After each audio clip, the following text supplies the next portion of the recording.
Hey there, welcome to Feast and Farm Cooks. My name is Rachel Ballard. This is the channel where I teach you how to cook more from scratch so you can eat less junk. We all need to do that, so here we go today with my favorite easy Stromboli. Now, if you haven't guessed by my accent, I am not Italian, so this is by no means any sort of authentic recipe. It's just the one that we really like in our house. It's really fast, really easy to make, and something that I pull off, especially when we've had like a really long day or a really busy day. This one is really good. So let me show you what you're going to need to make it. I've got some hard salami, pepperoni, and I get the big ones. You can use the small ones if you can't get the big ones in your store, but I use the big ones and have them sliced in the deli.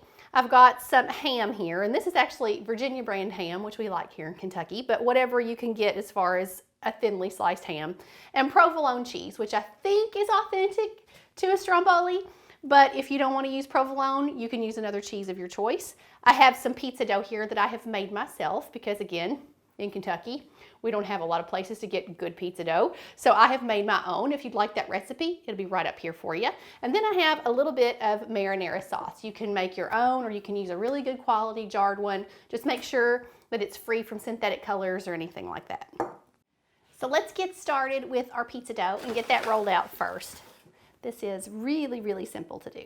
So we're gonna take our dough out, and this one's really doubled nicely. It's beautiful. I love good dough. Okay, and then I'm gonna lightly flour my rolling pin. My kids got me this one for Christmas. I really love it. And then I know you're not supposed to roll pizza dough, but again, Southern, not Italian. I do the best I can, guys. I do the best I can. And if I tried to toss this thing, it'd be on my ceiling and in my hair and everywhere else. So we're not gonna try that. So we're just gonna kind of lift it and shape it. We're going for about a 12 by 14 inch rectangle. That's our goal. So somewhere in that range. Sometimes if I'm feeding a few more people, I'll just try to stretch it a little bit bigger, make it a little bit thinner. That works just as good too. Okay, so not rocket science, just kind of close. So there we are. Now the next part is to put on a little bit of our marinara sauce. Sometimes I go back and forth about this, and I feel like it almost makes it a little bit more messy. So if you wanted to put your marinara sauce just on the side and serve it, you know, as a more like a dipping sauce than like inside, you could do that if you wanted to. But we'll put it in here. I've got about 3/4 of a cup or so. We'll just kind of get it evenly on. Not all the way to the edge because we're trying to keep this thing from exploding in the oven. So just within an inch or so of the edges. Then we're just gonna layer everything in. And I've got about 1/4 pound of each of my meats. It's up to you how much you put in. So that's 5 slices of salami. That's pretty good to me. And then I'm just gonna lay in my pepperoni next. And I just lightly overlap them, nothing heavy. And then the ham.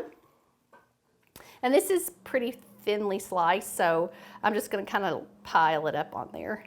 If you have actual slices, you can layer those too. So we get that, and then the cheese goes in. Now, where you put the cheese is up to you. I'm just gonna kind of put mine like this, because I like plenty of cheese.